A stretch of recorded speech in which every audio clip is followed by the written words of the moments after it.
You will not look like Jeff Nippard or Omar Isuf by training half-assed or not knowing what you do in the gym for 10 years. Can you hear me now? Am I going in and out? I stop and just look around to see if you're with me now. Tell me how you're with me now. Ready to put it down. Started the fight, I'm already forgotten, but they won't forgive me now. You really ain't ready now. You haters just in the crowd, but still I just look around. Now you're with me now. Are you with me now? Whoa. Hello everybody, welcome to another video. Mikko Mathias, aka Mixer Physique here. This time I'm going to give you a brief education in how to calculate your energy expenditure. Before we start off, make sure to drop this video a like. Also, subscribe to my YouTube channel. I will provide informational and motivational content every week. If you want an easy education about basic training principles and want to make training a lifestyle, my channel will help with that. Also, follow my Instagram account for daily fitness content. Here you can follow lifts I do, get informational training posts related to practical application, and get training motivation. Okay, so let's get started with the video. Today, I'm going to give you the recipe to calculate your maintenance calories. I'm going to give you a brief explanation in exactly what is your energy expenditure and what is your maintenance calories. I'm going to go through what is the supremely most effective way to calculate this number accurately. I'll also go through some other methods and warn about ways that will not necessarily work. And I'm going to briefly tell how to best possibly apply this maintenance calorie number for building an aesthetic and muscular physique. So your energy expenditure is the calories your body uses through all processes in it throughout the day.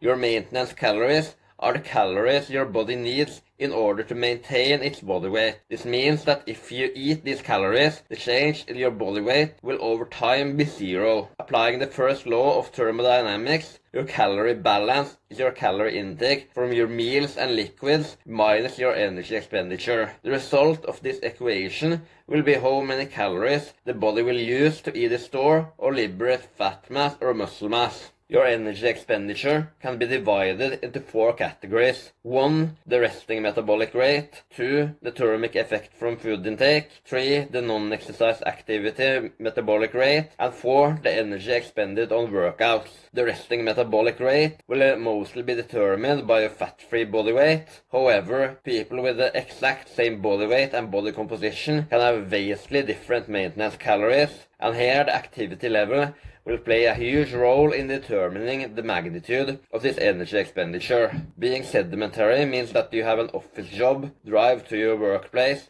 only do strength training and not doing it every day. Being active means that you probably have a job where you walk many steps every day, you do cardio in addition to the weight training, or you are a sports athlete doing lots of training specific for a sport. The calories your body either stores or liberates can both be muscle mass and body fat. These processes are not depending on each other, so this means you can build muscle in a calorie deficit. There are many people perpetuating the myth that you need to be in a big surplus and get fat to build muscle. This is not true, and the fact is that you need just a tiny surplus to maximize your muscle protein synthesis and that you can build muscle mass in a slight deficit. The calorie indexes for absorbing or liberating body weight is around 1,600 calories for 1 kilogram of muscle mass and around 7,000 calories for 1 kilogram of fat mass. So in order to lose 1 kilogram of body fat, your body needs to liberate 7,000 calories, meaning this could only be done in a calorie deficit. The same applies for storing fat mass, meaning you can't add body fat without being in a calorie surplus. The same will apply for the body storing and liberating muscle mass with the same mathematical principles, but here things get more complicated.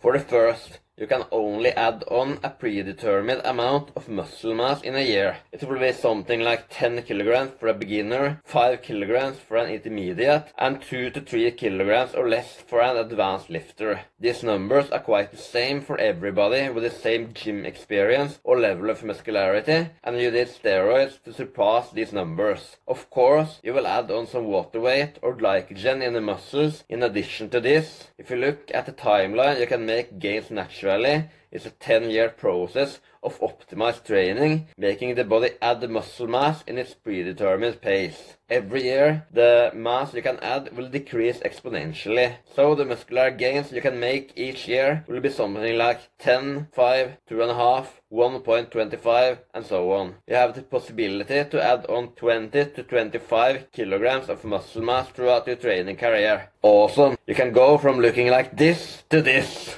Just remember that effective gym progress is that you do resistance training specific for adding muscle mass. You will not look like Jeff Nippard or Omar Isuf by training half-ass or not knowing what you do in the gym for 10 years. Enough of that. Now we can go on how to actually calculate the calories your body needs to maintain its body weight. You have lots of calculators at the internet to determine this number. However, these calculators can be very imprecise. Many of these calculators only take your body weight and a simplified estimation of your activity level into consideration. This will give a big error range, and this doesn't take important factors into consideration. For example, there are calculators that don't take your lean body mass into consideration. It only considers your body weight, as muscle mass has a much quicker metabolic rate than body fat. A person at 25% body fat at my body weight will not have the same metabolism as me. Many calculators also oversimplifies the activity level, having too broad partitioning of different activity levels. I have taken a few internet tests to calculate my maintenance calories just to get an indication. So let's start with calculator.net's estimation. Just plugging in the basic values: 85 kilograms, 182 centimeters, trying very active, intense exercise 6 to 7 times a week, getting just over 3,200 here. No, this is surely too low. I think this will be a slight deficit and a good place for a patient shredding diet.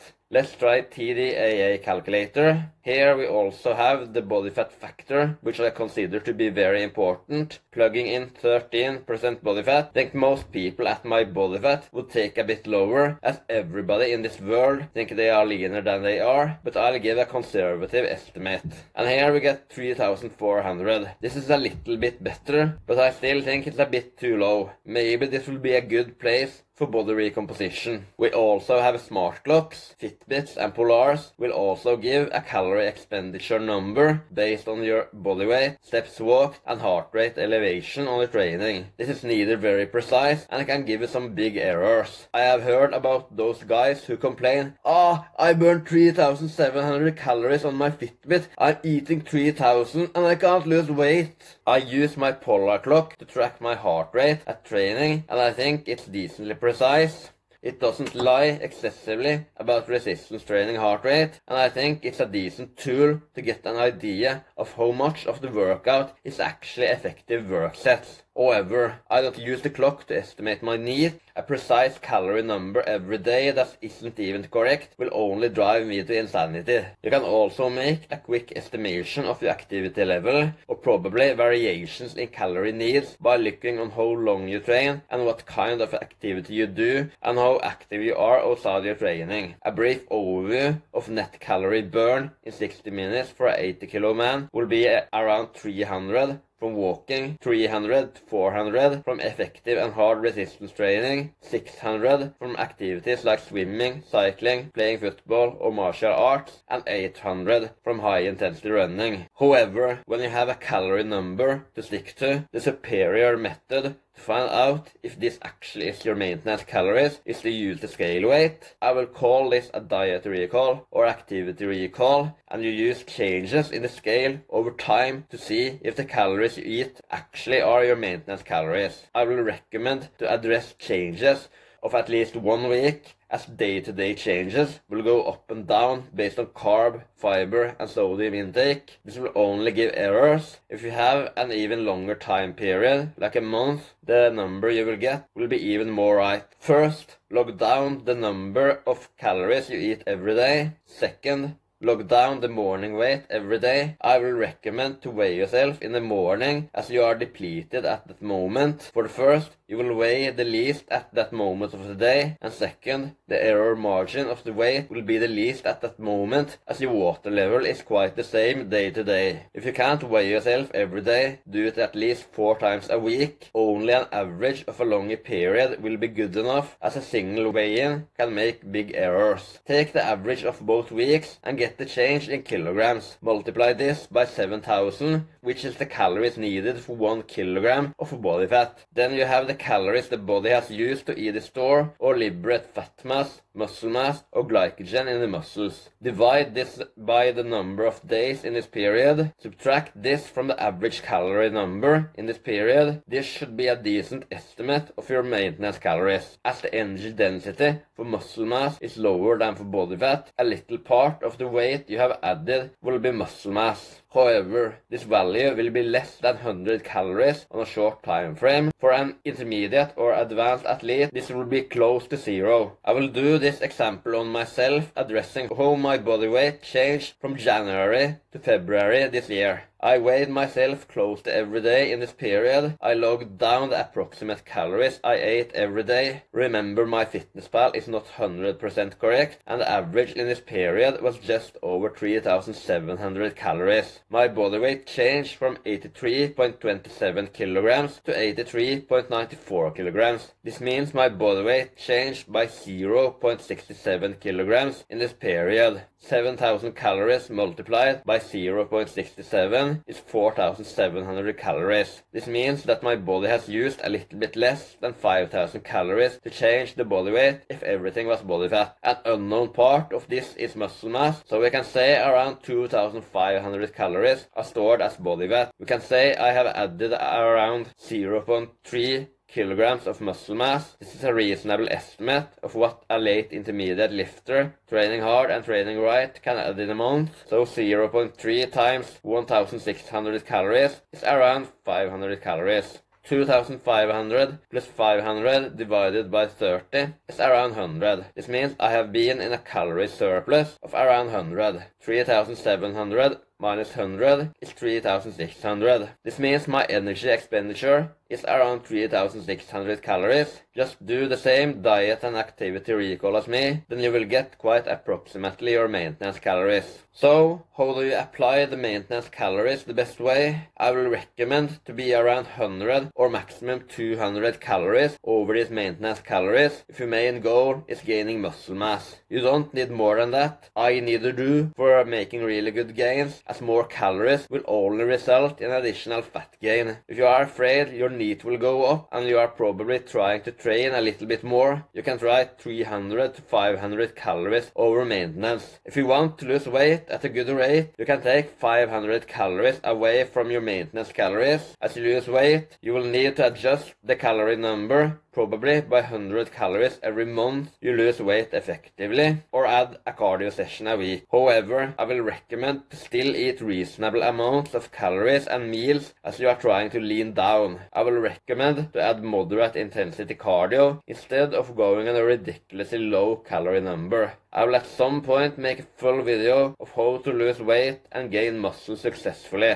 And thanks to everybody for watching. If you liked this video, make sure to give it a like on the thumbs up button below. Comment down below. For example, do you track your calories? Are you bulking, cutting, or eating at your maintenance? Subscribe to my channel to help me develop my YouTube channel for a bigger audience. Here you will get informational content, right practical application for your training, and how to make training your lifestyle. Watch some of my other videos. Here you have a natty or not on 7 of your favorite YouTube athletes. Here you have the guidelines of how to get a good six-pack. Thanks for watching, and see you in the next video.